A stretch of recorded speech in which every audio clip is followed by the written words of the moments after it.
Good afternoon, everyone, and thank you to all of the reporters and news outlets who have joined us today for Mayor Lyles' monthly press conference.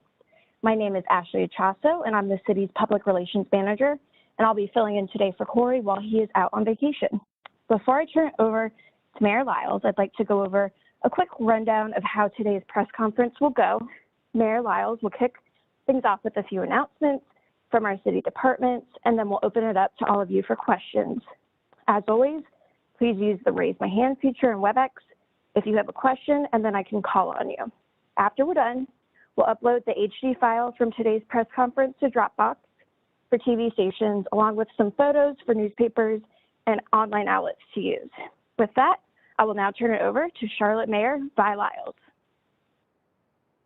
Good afternoon, everyone.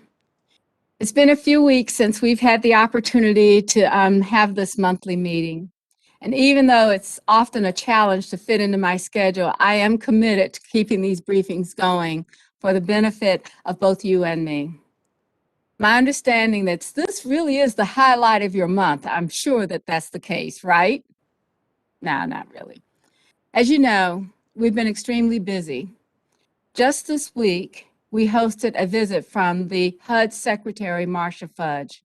I know many of you covered that, and you heard her refer to our progress here in Charlotte as a model for the rest of the country. I think she also said that the work we've done at Renaissance West is the best that she's ever seen, and she's seen a lot of places. So the praise is good, and it's really significant to be recognized. But our priority is not about the recognition. It's about continuously securing quality, safe housing for all Charlotteans. We took another step in that process this week with the approval of $23 million in Housing Trust Fund allocations.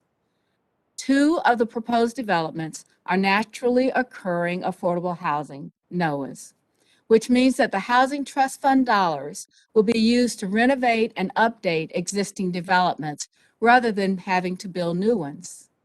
And other exciting news, I have to unveil the new 2020 President's Cup mural and logo yesterday. We're thrilled to have that tournament in Charlotte, September 19th through 25th next year at the Quail Hollow Country Club. I had the pleasure to meet both captains, Trevor Enneman and Davis Love III, who was born here in Charlotte. This event will be another great opportunity for our city to be on display for the entire world to see. We actually have had lots of great news going on this week. You probably know that Electric Vehicle Week is being celebrated. And as an EV owner and someone who values a sustainable future, I love that this is getting so much attention. The city is planning a news conference next week to discuss the current status and expansion of our electric fleet. So please keep an eye out for the media advisory coming soon. It'll be more green-related news. In addition, the city announced yesterday that we have been given the LEED Cities and Community Goals certification. This is a tremendous accomplishment for those of us who place a priority on environmental responsibility and stewardship. Energy efficiency is also another significant cost saver, which is also a key component of gold certification. And speaking of cost savings, Stormwater Services has joined the ranks of the Charlotte Fire Department in obtaining the highest possible insurance rating for homeowners. This new rating will save residents nearly $1 million in annual insurance costs. Charlotte is one of the top-rated cities in the state and top-rated cities in the country, with cities looking at flood risk management. I want to say it's a great job that our staff in Stormwater Services has done. And as we continue to deal with the effects of the pandemic, our priority is always to assist anyone experiencing financial difficulty. There's substantial work in that area happening at Charlotte Water. We want everyone to know that there is available relief funding that includes extended payment arrangements and access to financial aid through community organizations. There's a real need to get this information out there because service shutoffs are resuming this October. I want to make sure everyone gets the help that they need, and wherever possible, we will avoid shutting off water service. So we need you to help us get the word out. Go to charlottewater.org to get this information. And finally, the work on our Legacy Commission is continuing to push forward. Last week, we presented the new street signs at Druid Hills Way, one down and several more to go. Residents, businesses, and property owners on Aycock Lane, Jackson Avenue, and Zebulon Avenue will soon be getting mail that they can start voting on new street names October 4th through the 25th. We'll start engaging with communities near Morrison Avenue and Hill Street in mid-October.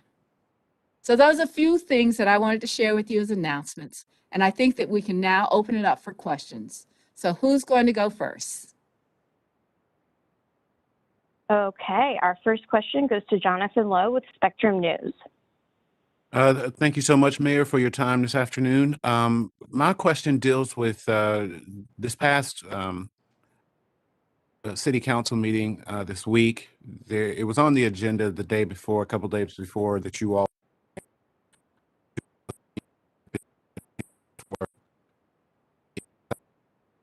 I lost you, Jonathan.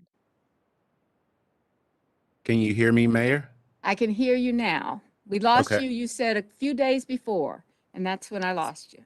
Yeah, sorry about that. That's So not a problem. this past week's city council meeting, just before the meeting, you all were going to talk about the exotic animals ordinance. Mhm. Can you give me an idea of why that was pulled from the agenda? You made some comments afterwards that city staff is going to be working on some amendments. What are those amendments, since this is something that you all have been dealing with for more than a year and a half? Well, as you can imagine, Jonathan, when we're working on something that's so important to so many people, we want to get it right. Just like we did with the NDO, the non-discrimination ordinance, we want to make sure that we're being responsive to the community needs. And so what we had was a recommendation that we found others in the community, especially those in the animal community or activists, they also had comments about those. And as a council, I believe that everyone wants to get it right, and we want to include everyone's opportunity to contribute to it. And that's why it was pulled. In this work, you know, sometimes you think that you've done enough engagement and you find out that you haven't. And we are always going to err on the side of including people in the conversation so that we will have a better product. And that's why we have asked the council to think about this a little bit more. I expect that there are several council members who feel passionately about this, and they're going to go to work on it for us.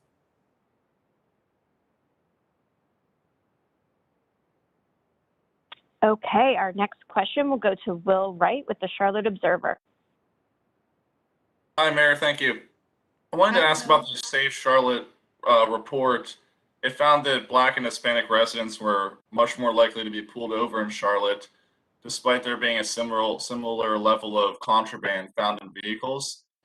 At the city council meeting, there seemed to be some disagreement about how much of a problem that was, or even if it was a problem at all. I'm wondering what your take on that is, and what you plan to do. Have you put pressure on the police department to address that disparity? Well, thank you for thinking that I can put pressure on the police department. I believe that we have a police department with the leadership that they should put enough pressure on themselves. And I don't know that if it's called pressure. I think the chief said we are always a learning and doing department. So I would trust his judgment on this. But what I would say about this, we worked with the RAND Corporation, and all of you know their expertise is valued throughout this country, and especially on this kind of topic. And what we saw in that particular point was that we had some data, but we didn't have sufficient data to draw the conclusion that I think many of you have expressed. And what we want to do is go back and talk to the RAND Corporation, include the data, additional data, not just in terms of race and ethnicity, but where those stops happen, and divide that up in a way that we can have the same kind of confidence in the data and the outcome of a recommendation that we have, as we've expressed in the other parts of this report, particularly the areas on the traffic stops, I think were exceptionally well done. And even in that, there was a data connection where it was 250 pulled out of over 500,000 traffic stops. And we found out in that use of force that was reported that only 150 of those were appropriately used in the data set for the recommendation. That's the same thing that we want to do in the data set on how do we define our racial stops. And we're going to do that well. And this is, again, another part of what I believe this council and I believe in. Let's do it right. Let's make sure that when we make a decision, we're doing it the right way and engaging the correct information to do so. Okay, our next question goes to Eric Spanberg with the Charlotte Business Journal. Good afternoon, Mayor. I wanted to ask you about on Tuesday, the Atrium Health made a presentation to the Board of County Commissioners about the Innovation District and mentioned the possibility of $75 million in infrastructure help, perhaps split between city and county. What's your openness to that idea, and how will you go about making that decision with the council? Well, Eric, I heard you this morning talking a lot about what does it mean for economic development in our center city. So I really appreciate this opportunity to talk about the property that Atrium is bringing together with the idea of creating a medical school. All of you know that we're the largest city in the country without a medical school. And to have one that's planned to be opened in 2024 is truly something that will move us forward in our business sectors.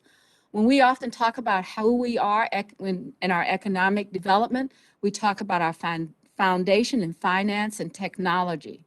We've talked about recruiting Fortune 500 headquartered companies that are doing these same things.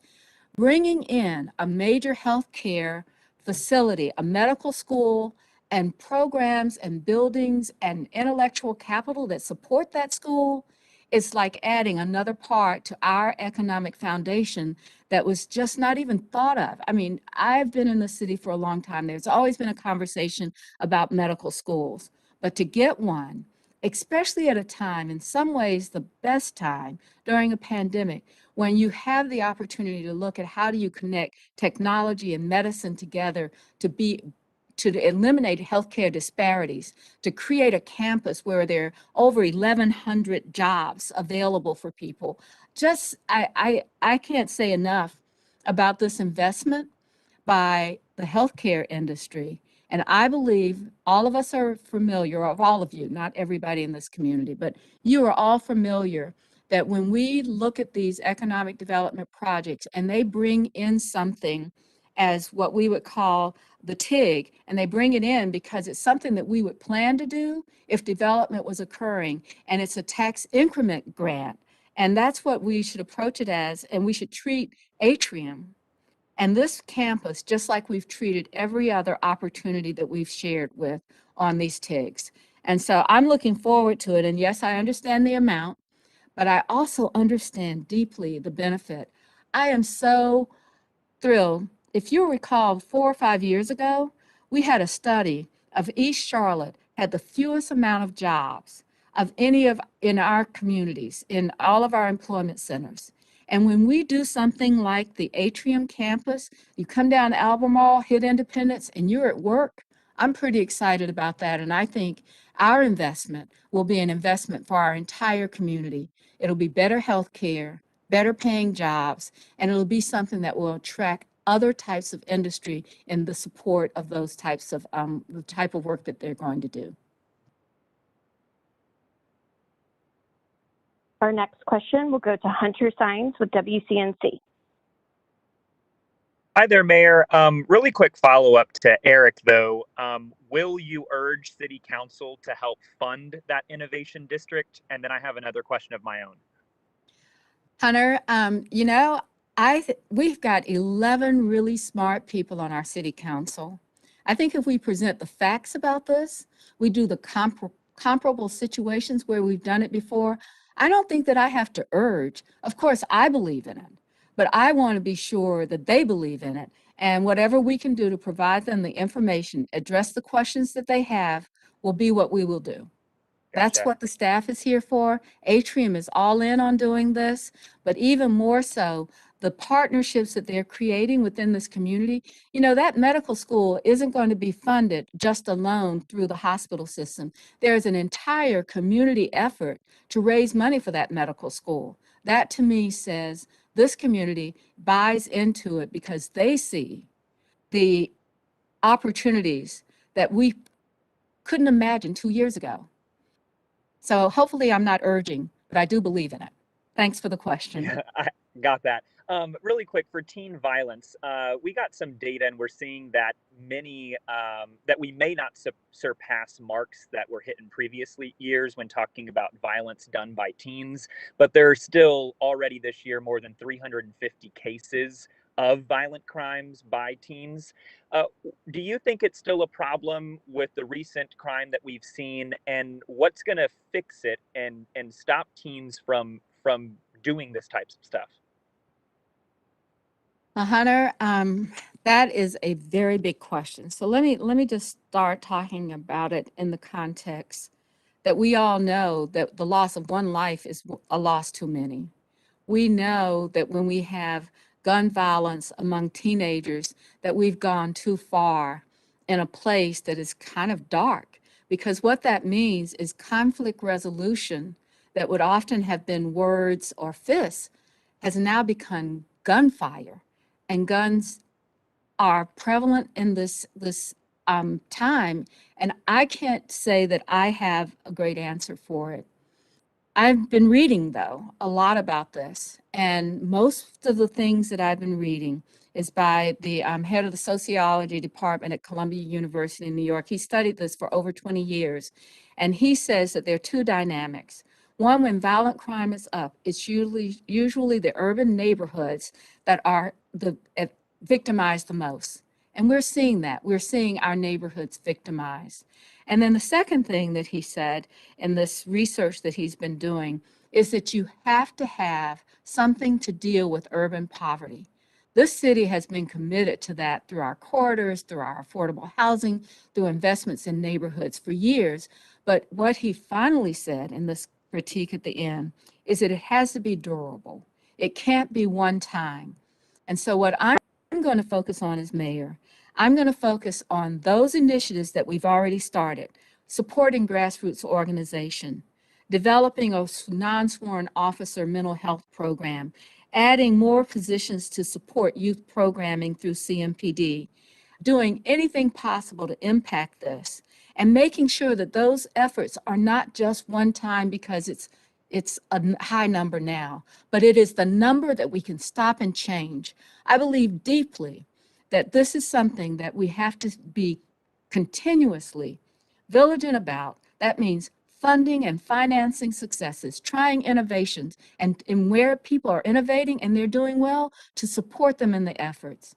All of the things that we've talked about, gunshots in our hospital wound program, the idea of alternative violence intervention, we are going to do that, but we can't just do it one time, and we have to do it in a long term to make a difference, because we're talking about the future of our city and the people that live here that are going to grow up here. We want them to go to work, not to jail. Our next question will go to Joe Bruno with WSOC. Hi, Mayor. I have a fun question for you today. Rolling Stones are performing at Bank of America Stadium tonight. Are you going? Did you happen to go in 1997 when they first played here? How do you feel about Bank of America Stadium hosting concerts once again? So first of all, I had to Google, how old is Mick Jagger? Do you know how old he is, Joe? Okay. Well, let me put it this way. Sorry, I was muted. I'll guess 74? He's 78. All right. And anytime a 78-year-old can perform like they do, I think it's pretty cool and exciting. But I am not going to be able to go to the concert tonight. Many of you know I had a birthday this week, and I'm spending time with my friends and family celebrating my own opportunity to grow old with this community.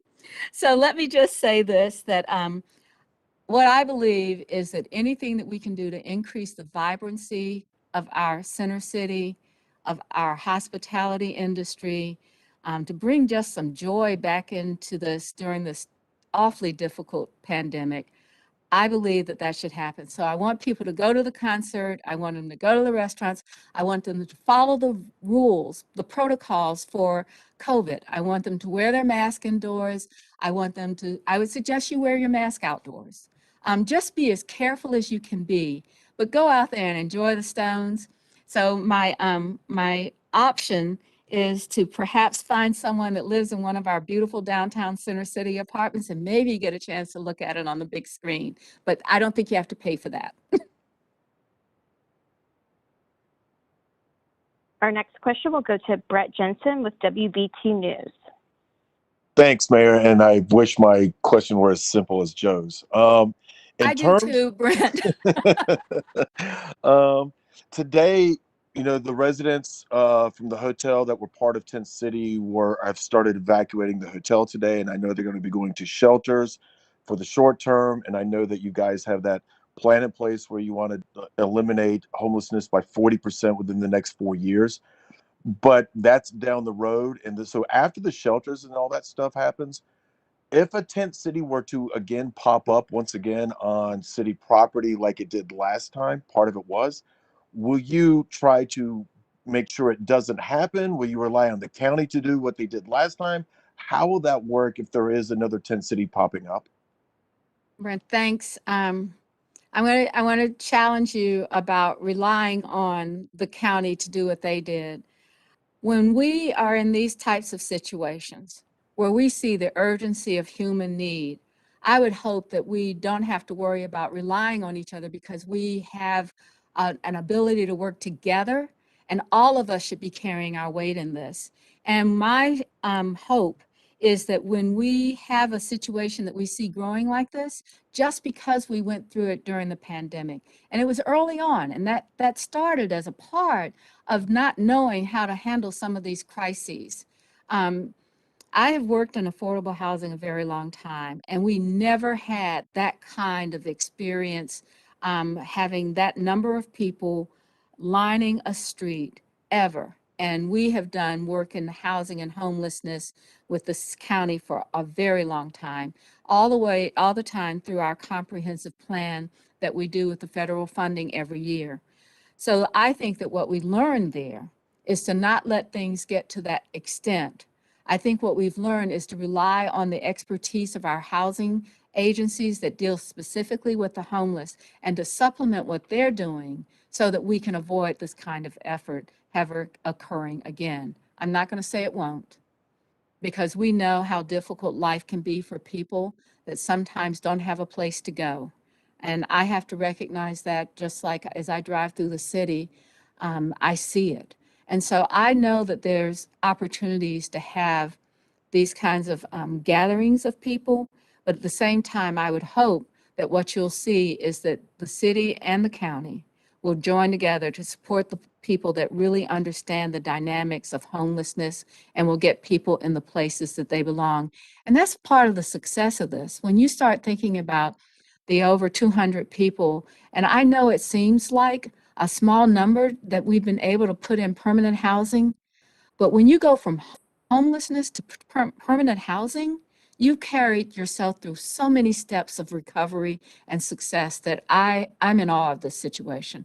I can't thank enough the County Human Services, Community Services Division, our team for working on this. I believe that we can do better, always, but I also think in this case we did very, very well. Okay, we do have a hard stop this afternoon, so our last question will go to Lisa Ward with WFAE. Hi, Mayor. So back to Atrium and the Innovation District. What is your understanding that the city money would go for? And do you think it is appropriate to grant Atrium that full amount, such a big amount of money, public money, when they do have a few billion in investments? Okay, so Lisa, that's really a great question. I want to help around the idea of tax incremental grants and how they work. So we are not granting money to Atrium. We are putting in the infrastructure, the public infrastructure like roads, water, those kinds of infrastructure that allow them to do the development. As the development occurs, the medical school and Atrium will not pay taxes because they're a tax exempt organization. But as other parts of that campus are developed and they are taxable, we will get an increment back each time. And usually that can last from usually up to 10 years. So it's not a grant, it is tax increment financing. And we've done this for a number of organizations and a lot of this. We did it with Centene, another major healthcare company coming here. We've done it with other people. So I expect that I wouldn't want to treat our healthcare system or one of our top healthcare systems in the city any differently than we would as we recruit new industry to our community.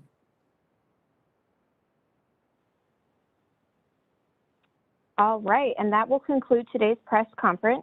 Thank you everyone who was able to join us this afternoon. And as a reminder, we'll be uploading all of the files to Dropbox shortly. If you have any questions or need anything, please feel free to reach out to Jeremy Mills. And thanks again. Have a great afternoon. Thank you, everybody. Really appreciate you.